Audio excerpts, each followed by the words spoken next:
Hello, everyone. This is Rick, and welcome to Astral Club. This episode is U.S. captured alien craft. Before I get into it, just want to mention Patreon.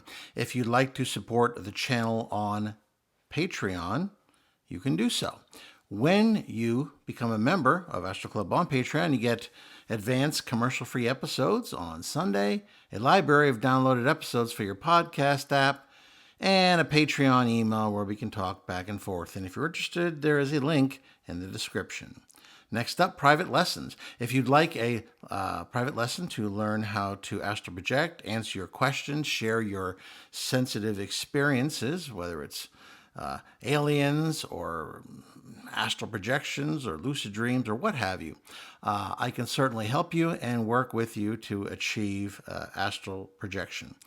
And all you have to do is just send me an email for information, and I'll fire that off to you. And you'll find the email in the description. Okay. Those of you who have been on Astral Club for a few years or so may remember an experience I had where I traveled to a military base, which I didn't know the name of at the time. And I had observed that I believe there was alien craft inside. And when I tried to go through the front door, which was very original of me, it was the entrance to this hangar, I was stopped by an electric field of some sort, which made me feel like there was little ants crawling over my body. It wasn't unpleasant per se. I just was kind of held fast, and it was a very odd feeling. I don't recall whether it shut off and released me or whether I just thought about going back to my body hard enough that I returned. It was one or the other, and I never tried to go back. But this time, and this was years ago now, but based on everything that's going on and the releases of information by the Grouch testimony, I decided to give it another shot. So when I left my body, I was thinking about going to a place, probably a military base, where alien craft were held. I lost consciousness for a second or two, and then I found myself hovering above an Air Force base. And believe me, I know what they look like. I flew down to where the entrance was, and I saw it was Wright-Patt, or Wright-Patterson Air Force Base. This is a base that has long been held to be a place where found craft, seized craft, captured craft were kept and were examined under highly secure conditions. With that in mind, I went ahead and projected myself to where I felt these craft were. And I was drawn in like a fly to honey. However, I stopped outside of a hangar building, and there was a series of hangars. Each one of them I could see was guarded by several military policemen with rifles. And I also observed a vehicle, a MP security vehicle, that seemed to be continually circling the area, which I imagine was added security. I knew I didn't want to go through the entrance because that was a bad idea. So I flew around the perimeter of the hangar that I wanted to go into. But I could still feel that there was this energy barrier inside. So I flew up and decided, why don't I go through the ceiling? But that didn't work either. I could feel that the ceiling also was protected by this energy barrier. And so I was at a loss as to what I could do, and I didn't want to be defeated. But then a thought came to me. I wonder if they thought to protect the floor. Not something that you would ordinarily think about. Under those kind of conditions, nobody's tunneling under the building. So they certainly might not think about that. So I did something that I loathe doing, and that's going into the ground. But I told myself that it would just be for a few feet, not for very much, and so that it wouldn't be a big deal. So I managed to suck it up, as we say here in the US, and I went into the ground and went forward. What I estimated would put me somewhere in the middle of the building. And with that, I didn't feel an energy field in the floor. So I just wheeled myself up and into the inside of the hangar. I felt extremely satisfied with myself that I'd figure out a way in, despite the protective energy field that seemed to be surrounding all the visible areas that one could use to gain entrance. Maybe if someone hears this, they'll end up protecting the floor too. But at least for now, it's not. So if there's any projectors out there, you can give it a shot too.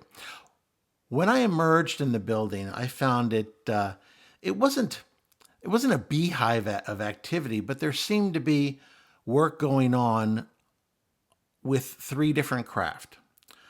I saw there was 2 gray scout craft, which I recognized as gray alien scout craft. These craft were of a silvery type color, although it depended how the light fell on it. Sometimes it looked dark gray, and sometimes it looked light gray. So I don't know. It seemed to shimmer. At least one of them seemed to shimmer. And that's when I noticed that one of them had an energy field coming off of it. I'd say it was about 5.5 yards in diameter, which is about 5 meters for our metric friends. Both were of a similar size. Both Gray Scout craft were of that size. One of them was crushed on one side of the saucer, and I didn't sense any energy field around it. But the one that was nearest to me when I appeared, that one had an active energy field of some sort. So that was the one I knew I was going to explore. Also there was a cigar-shaped craft, which I was not familiar with. So I have no idea what race was responsible for that particular craft. This one was about, if you put the 2 gray scout craft together end to end, they would be about the size of this cigar-shaped craft. It was also of a silvery type color as well. So we're looking at around 11 yards long, which is about 10 meters. What was curious about that craft, and I didn't sense any major energy fields around it, but I did sense there was some sort of low-level energy coming off it. It just wasn't anything like the Gray Scout craft that I was particularly interested in. I did stop, though, and look, because I could tell there certainly was equipment around it. There was some scientists and engineers, milling around, I should say, around the craft, and that there was at least one person inside. I didn't approach it, though, because that wasn't the craft I was interested in. But what was interesting, though, is I noticed there was windows in the front that seemed to be blinking in and out. 1 second, there'd be windows. And then the next second, it would look like it was solid. So evidently, someone was inside playing around with the controls that either switched on the windows or switched them off. So that was curious. Obviously, any kind of spacecraft wouldn't have glass windows of any kind. That would be stupid. So my guess is it's probably some sort of virtual transparent system where you can turn it on and off and be able to view, what's going on outside the craft. And when you don't need that, you probably turn it off. And my guess is there are people inside experimenting with that whole control surface. But that wasn't the craft I was interested in at this time. I wanted to go into the Gray Scout craft that I could feel a very particular and very attractive to me energy field. There was crews around both of the craft. However, the one that was smashed in, there was just a couple people around it, and they seemed to be taking it apart, or at least there was weird parts all around the craft. However, the other one, I didn't see parts laying all around, but there was definitely activity and people doing various scientific and engineering tasks that was above my knowledge level, pay grade, what have you. But there was an opening which was obvious that I could enter. And that's what I did. I went into that craft and instantly I felt this weird sensation around me. Now, before I went in, I did a really quick surface scan of the thoughts of the people who are working around the craft. I don't like doing deep scans because that's intrusive and it's a violation of privacy. I don't mind surface scans though because surface scans of thoughts for people who aren't disciplined, it's like thought pollution. It's floating out all over the place. So it's not really a violation the way I look at it because it's just they're just throwing their thoughts everywhere. So I'm just merely just picking them out of the sky, so to speak. And what I was getting was they were testing a null field. That's NULL. That term meant nothing to me. And I was tempted to do a deeper scan to try to figure out what that meant. But, I shied away from that because, like I said, I don't like doing that. It's intrusive. So I just went into the craft, and that's when I felt this weird energy that was surrounding me. The inside was bigger than what I thought it was going to be. The ceiling was low. It was about, I'd say, 5 feet tall, which is, a little bit smaller than the size of an average human female. I can't convert that to meters right off the bat, but just think of it that way. So, being somebody who's 5'11", I had to scrunch down. Now, of course, I didn't need to scrunch down, but when you're in the lower astral, which is where I was, your body still feels kind of like a body. So you just kind of react as if you had a physical body. And the first thing you think of is you got to scrunch down. So that's what I did. And I walked around looking at the controls. I didn't see any obvious buttons or dials or anything that looked like controls to me. Of course, all that could mean is that maybe they were switched off. Maybe this craft was controlled telepathically, so the controls weren't, obvious buttons and dials that we would use to control our craft, let's say. Or who knows? Maybe it was a VR situation. Maybe they used holographic controls. Any of that's possible. But I didn't see any obvious controls. But there was an odd feeling about the place, and I felt, when you astral project in the present time, there's always this nagging feeling like you could be pulled back, that you have to continuously fight against using your will. And I didn't feel that, so it was a very odd sensation. I was wondering, is this the null field? It was very odd. I was in there for what seemed to me to be about a minute, maybe a minute and a half, just looking around a little bit. But quite frankly, there wasn't any buttons to push or anything, so I figured, okay, well, this is interesting. But I went outside, and as soon as I went outside of the craft, that weird feeling went away, and all the scientists and engineers, I guess, had taken a break. I mean, they must have really left quickly because everybody was gone. And I figured, what the heck? That's really odd. But I guess I figured, well, I mean, maybe it was break time. I mean, if you've ever been, I don't know about your work, but if you've ever been in a work situation, particularly in a factory or something like that, if they blow the lunch button or the lunch horn or the lunch buzzer or a break buzzer, people disappear very quickly. So I guess I just assumed that that's what had occurred.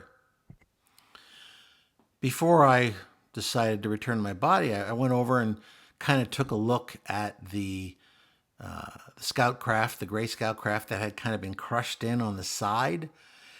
And I was looking at the parts that were lying on the floor, and I saw a number of parts that seemed to be semi-metallics. They, I tried to look at one particular piece, and I couldn't touch it, but it looked to me like aluminum foil, which would be odd because you certainly couldn't use aluminum foil to fly a spacecraft. And I wish I could touch it because I had the idea that it would feel strange to me, but my hand just went through it. And looking at the other parts lying around, it none of them looked like anything that I could recognize. I mean, there was various human machinery and various electronics that were on carts around the vehicle, and I mean I could tell that by looking at what they were and how they looked familiar and had buttons and all that kind of stuff and English writing on them. So I was pretty sure they weren't of alien origin, but it was, you know, it was just a weird situation. I went in and I ducked my head in on that one, and it wasn't the same. I didn't feel that weird energy, and the place looked, I don't know how to describe it, lifeless. I could tell it was dead, and that's a weird thing to say about a craft. But the other one seemed alive. This one seemed dead, and I don't know how else to explain it. The cigar-shaped craft, of course, was still sitting there, and I was going to try to go into that one as well. But I felt the signal suddenly extremely strong, overwhelmingly strong, pulling me back to my body. There was no way I could resist it. And moment of unconsciousness, and I returned to my body and regained consciousness. But my body felt weird. It felt heavy, like it. You know when your leg falls asleep and you've got those weird pins and needles. My entire body felt like that. And I wondered what the heck was going on. It actually took me a while to move my physical body, and I was kind of trapped in there for a period of time. Finally, what seemed like an eternity, but I'm sure it couldn't have been more than 5 or 10 minutes, I was able to actively return to consciousness and get my body feeling back to normal. I mean, I actually stood up and just kind of walked around my bedroom and flexed my legs and my arms, to get the blood flowing again. It just felt so odd. I'd never felt that particular feeling before. And that's when I glanced at the time. 4 hours approximately had gone by since I'd fallen asleep and left my body. And usually it takes me anywhere between 20 and 40 minutes after I go to sleep to leave my body. And, I left right around the typical time that I usually do. But instead of my projection lasting 5, 10, 15, 20 minutes or so, I was out for 4 hours. And that's when I got to thinking, this null field, maybe what it does is it somehow suspends the march of time, the passage of time, while you're inside this null field. In other words, it's nullifying your experience of time.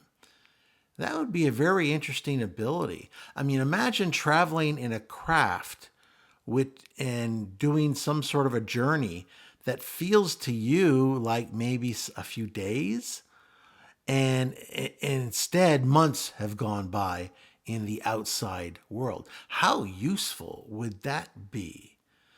Anyway, that's my theory about this null field. I'd be very interested in hearing your theories about my experience, about this null field. I mean, what do you think was going on? Because certainly it was very strange to me. If you found this interesting, if you liked it, please hit the like button, share it with those of like minds, subscribe if you haven't already, and like I said, questions and comments, please shoot them to me. Let me know what you think about this experience. What questions do you have? And what do you think about some of these craft? Do you know where that cigar one came from? Because I don't. At any rate, this is Rick, and I will see you on the astral plane.